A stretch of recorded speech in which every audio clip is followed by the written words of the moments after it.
Hi hello ನಮಸ್ಕಾರ. ನಾನಿದಿನ ಮಲೆನಾಡಿನ ಸುಪ್ರಸಿದ್ಧ ರುಚಿಯಾದ ಬಿಸಿಬೇಳೆ ಬಾತು ಮಾಡ್ಕೊಂಡು ಬಂದಿದ್ದೀನಿ. ಇದಕ್ಕೆ ಹುಳಿಯನ್ನ ಅಂತ ಸಹಿತ ಹೇಳ್ತಾರೆ. ಒಂದು ಅರ್ಧ ಸ್ಪೂನಷ್ಟು ತುಪ್ಪ ಹಾಕೋಣ. ಇದು ಮೇಲೆ ಲೈಟಾಗಿ ಹೀಗೆ ಖಾರ ಶೇವ್ ಉದುರಿಸೋಣ. ತುಂಬ ಸರಳವಾಗಿ ಮಾಡುವ ಈ ಬಿಸಿಬೇಳೆ ಬಾತಿನ ವಿಡಿಯೋನ ನೋಡ್ತಾ ಹೋಗೋಣ ಬನ್ನಿ.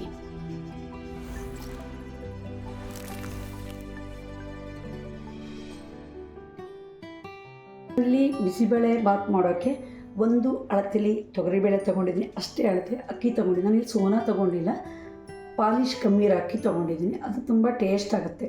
ಹಾಗೆ ತರಕಾರಿ ಬೀನ್ಸು, ಕ್ಯಾರೆಟು, ಆಲೂಗೆಡ್ಡೆ, ನವಿಲುಕೋಸು ತೊಗೊಂಡಿದ್ದೀನಿ. ಬೀನ್ಸ್ ಸ್ವಲ್ಪ ಜಾಸ್ತಿ ತೊಗೊಂಡಿದ್ದೀನಿ. ಹಾಗೆ ಈ ಬಾತಿಗೆ ಯಾವಾಗಲೂ ಅಷ್ಟೇ ತರಕಾರಿ ಸ್ವಲ್ಪ ಸಣ್ಣದಾಗಿ ಹೆಚ್ಚಬೇಕು. 3 ಸ್ಪೂನಷ್ಟು ಶೇಂಗಾನ ನೆನೆಸಿಟ್ಕೊಂಡಿದ್ದೀನಿ. ಹಾಗೆ ಕೊತ್ತಂಬರಿ ಸೊಪ್ಪಿದೆ, ಕರಿಬೇವಿನ ಹೆಸರು ತೊಗೊಂಡಿದ್ದೀನಿ. ನಾನಿಲ್ಲಿ ಬಾತಿನ ಮಸಾಲೆಗೆ 4 ಸ್ಪೂನಷ್ಟು ಬಿಸಿಬೇಳೆಬಾತ್ ಪೌಡ್ರು ತೊಗೊಂಡಿದ್ದೀನಿ. ನಾವಿದು ಮನೆಯಲ್ಲೇ ರೆಡಿ ಮಾಡಿರೋದು. ಪರಿಮಳಕ್ಕೆ ಇಂಗು ತೊಗೊಂಡಿದ್ದೀನಿ. 4 ಸ್ಪೂನಷ್ಟು ಹಸಿ ಬಟಾಣಿ ತೊಗೊಂಡಿದ್ದೀನಿ. 2 ಸ್ಪೂನಷ್ಟು ಗೋಡಂಬಿ ತೊಗೊಂಡಿದ್ದೀನಿ. 4 ಸ್ಪೂನಷ್ಟು ಹುಣಸೆ ರಸ ಗಿವುಚಿಟ್ಕೊಂಡಿದ್ದೀನಿ.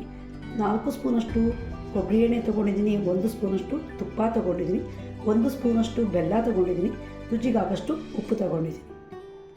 ಎಣ್ಣೆಗೆ 1 ಸ್ಪೂನಷ್ಟು ಕಡಲೆಬೇಳೆ ಬೇಕು, ಅರ್ಧ ಸ್ಪೂನಷ್ಟು ಉದ್ದಿನಬೇಳೆ, 1 ಸ್ಪೂನಷ್ಟು ಸಾಸಿವೆ, ಹಾಗೆ ಚಿಟಿಕೆ ಅರಿಶಿನ ಬೇಕು. ನಾನು ತೊಗರಿಬೇಳೆ ಒಂದು ಅಳತೆಯಲ್ಲಿ ತಗೊಂಡು ಒಂದು ಅರ್ಧ ಗಂಟೆ ಮುಂಚೆ ನೆನೆಸಿಟ್ಕೊಂಡಿದ್ದೆ. ತೊಗರಿಬೇಳೆ ಯಾವಾಗಲೂ ಚೆನ್ನಾಗಿ ಕರಗಿ ಬಂದರೆ ಮಾತ್ರ ಬಿಸಿಬೇಳೆಬಾತು ಟೇಸ್ಟ್ ಆಗೋದು. ಹಾಗೆ ಅದನ್ನು ಚೆನ್ನಾಗಿ ತೊಳೆದು ನೀರು ಚೆಲ್ಲಿ ಪುನಃ ಒಂದು ಅಳತೆ ತೊಗರಿಬೇಳೆಗೆ 5 ಪಟ್ಟು ನೀರು ಹಾಕಿದ್ದೀನಿ. ನಾನು 1/4 ಸ್ಪೂನಷ್ಟು ಅರಿಶಿನ ಹಾಕಿದ್ದೀನಿ, 1 ಸ್ಪೂನಷ್ಟು ಎಣ್ಣೆ ಹಾಕಿದ್ದೀನಿ. ಈಗ ಒಲೆ ಮೇಲೆ ಇಟ್ಟಿದ್ದೀನಿ. ಹಾಗೆ ಒಂದು ಬಾದಾಮಿ ಟೊಮೊಟೊ ಹೆಚ್ಚಿರೋದನ್ನು ಇಲ್ಲಿ ಹಾಕೋಣ. ಈಗ ಓಪನ್ನಾಗಿ ಒಂದು ಕುದಿ ಬರೋವರೆಗೆ ಬಿಡೋಣ. ಈಗ ತೊಗರಿಬೇಳೆ ಕುದಿ ಬರ್ತಾಯಿದೆ. ಕುಕ್ಕರ್ ಮುಚ್ಚಳ ಮುಚ್ಚಿ 4ರಿಂದ 5 ವಿಷಲು ಕೂಗ್ಸೋಣ. ಸ್ವಲ್ಪ ಕರಗಿ ಬೇಯಬೇಕು. ಕುಕ್ಕರ್ ಮುಚ್ಚಳ ತೆಗೆದಿದ್ದೀನಿ. ನೋಡಿ, ತೊಗರಿಬೇಳೆ ಚೆನ್ನಾಗಿ ಬೆಂದಿದೆ.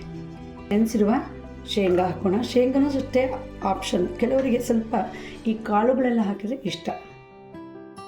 ಈಗ ತರಕಾರಿಗಳನ್ನು ಒಂದೊಂದನ್ನೇ ಹಾಕ್ತಾ 1 ಲೋಟದಷ್ಟು ನೀರು ಹಾಕೋಣ. ಹೋಳಿನ ರುಚಿಗೆ ಸ್ವಲ್ಪ ಉಪ್ಪು ಹಾಗೆ ಬೆಲ್ಲನೂ ಬೇಕೇ ಬೇಕು.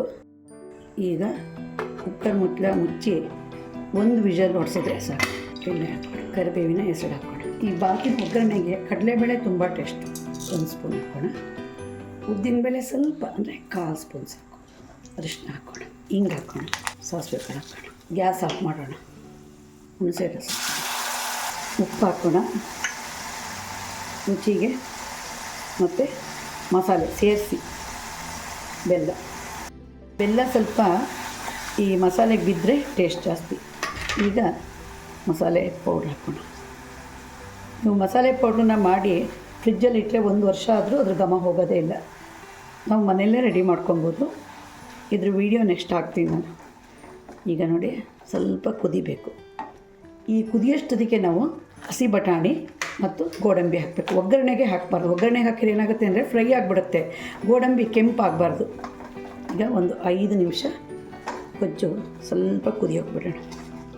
ತೊಗೊಂಡಿದ್ವಿ, ಸ್ವಲ್ಪ ಮಾತ್ರ ಇಲ್ಲಿ ಒಗ್ಗರಣೆಗೆ ಹಾಕ್ತೀನಿ. ಇನ್ನೊಂದು ಸ್ವಲ್ಪ ಹಾಗೆ ಇಟ್ಕೊಳ್ತೀನಿ. ಕುಕ್ಕರ್ ಮುಚ್ಚಳ ತೆಗೆದಿದ್ದೀನಿ. ತರಕಾರಿ ನೋಡಿ ಚೆನ್ನಾಗಿ ಬೆಂದಿದೆ. ಹಾಗೆ ಬೇಳೆ ನೋಡಿ ಎಷ್ಟು ಚೆನ್ನಾಗಿ ಕರಗಿ ಬೆಂದಿರುತ್ತೆ. ಹೀಗೆ ಇರಬೇಕು. ಮಾಡಿಟ್ಕೊಂಡಿದ್ದು ನಾನು ಹೆಚ್ಚಾಗಿ ಬಸ್ತನ್ನೇ ಮಾಡೋದು, ಅದೇ ಟೇಸ್ಟ್ ಜಾಸ್ತಿ. ಹಾಗೆ ಈ ಸೋನಾ ಎಲ್ಲ ಮಾಡ್ತೀವಲ್ಲ, ಅದು ಇದ್ರ ಜೊತೆ ಅಷ್ಟು ಚೆನ್ನಾಗಿ ಆಗೋದಿಲ್ಲ. ಈ ಕೆಂಪಕ್ಕಿ ಅಂದರೆ ಪಾಲಿಶ್ ಕಮ್ಮಿ ಇರೋ ಅಕ್ಕಿ ಇರುತ್ತಲ್ಲ, ಅದೇ ಟೇಸ್ಟ್. ಈಗ ನೋಡಿ, ಅನ್ನ ಹಾಕಾಯ್ತಲ್ಲ, ಮಿಕ್ಸ್ ಆಯ್ತು ನೋಡಿ. ಹಾಗೆ ಅದ್ರ ಮೇಲೆ ಸ್ವಲ್ಪ ನೀರಿನ ಪ್ರಮಾಣ ಇದೆ ನೋಡಿ. ಇಷ್ಟು ನೀರು ಇರಬೇಕು. ಸ್ವಲ್ಪ ನೀರು ಬೇಕು ಅಂದರೆ ಇನ್ನೊಂದು ಅರ್ಧ ಲೋಟ ಬೇಕಾದರೂ ಹಿಡಿಯುತ್ತೆ. ಕೆಲವರಿಗೆ ಸ್ವಲ್ಪ ನೀರಾಗಿರಬೇಕು ಬಿಸಿಬೇಳೆಬಾತು. ಈಗ ಕುದಿ ಬಂತಲ್ಲ, ಮಸಾಲೆ ಮಾಡ್ಕೊಂಡಿದ್ದಿಲ್ಲ ಗೊಜ್ಜು ಹಾಕ್ಬಿಡಿ. ಈಗ ಪುನಃ ಒಂದು 5 ನಿಮಿಷ ಕುದಿಯೋಕೆ ಬಿಡೋಣ. ನಾನು ಬಿಸಿಬೇಳೆಬಾತಿನ ಪೌಡ್ರಿಗೆ ಗರಂ ಮಸಾಲೆ ಎಲ್ಲ ಹಾಕಿದ್ದೀನಿ. ಆದರೂ ಕೆಲವರಿಗೆ ಸ್ವಲ್ಪ ಘಮ ಪರಿಮಳ ಬರ್ತಿರ್ಬೇಕಲ್ಲ, ಹಾಗಾಗಿ ರೆಡಿ ಇರೋ ಗರಂ ಮಸಾಲೆ ಒಂದು 1/4 ಸ್ಪೂನಷ್ಟು ಹಾಕೋಣ. ಈಗ ಕೊನೆಯಲ್ಲಿ ಉಳಿಸ್ಕೊಂಡಿದ್ನಲ್ಲ ತುಪ್ಪ ಹಾಕ್ಬಿಡಿ. 1 ಮುಷ್ಟಿಯಷ್ಟು ಕೊತ್ತಂಬರಿ ಸೊಪ್ಪನ್ನು ಇಲ್ಲಿ ಸೇರಿಸ್ತೀವಿ. ಈಗ ಘಮ ಪರಿಮಳದ ಬಿಸಿಬೇಳೆಬಾತು ರೆಡಿ ಆಯಿತು. ನೋಡಿ, ಬಿಸಿಬೇಳೆಬಾತು ಇದೇ ಥರ ಮಾಡಿ ಹೀಗೆ ನೀರಾಗೆ ಇರಬೇಕು. ಇದಕ್ಕೆ ರಾಯ್ತ ಏನೂ ಬೇಡ, ಹಾಗೆ ಬೇಕಾದರೂ ತಿನ್ಬೋದು. ಕೆಲವರಿಗೆ ಇನ್ನು ಸ್ವಲ್ಪ ತುಪ್ಪ ಬೇಕು ಅಂದರೆ ಬಿಸಿಬೇಳೆಬಾತು ತಟ್ಟೆಗೆ ಹಾಕೊಂಡ್ಮೇಲೆ ಇನ್ನೊಂದು ಸ್ಪೂನ್ ತುಪ್ಪ ಹಾಕ್ಕೊಂಡು ತಿನ್ಬೋದು. ನಿಮಗೆ ಈ ವಿಡಿಯೋ ಇಷ್ಟ ಆದರೆ ಲೈಕ್ ಮಾಡಿ, ಶೇರ್ ಮಾಡಿ, ಸಬ್ಸ್ಕ್ರೈಬ್ ಮಾಡಿ. ಧನ್ಯವಾದಗಳು.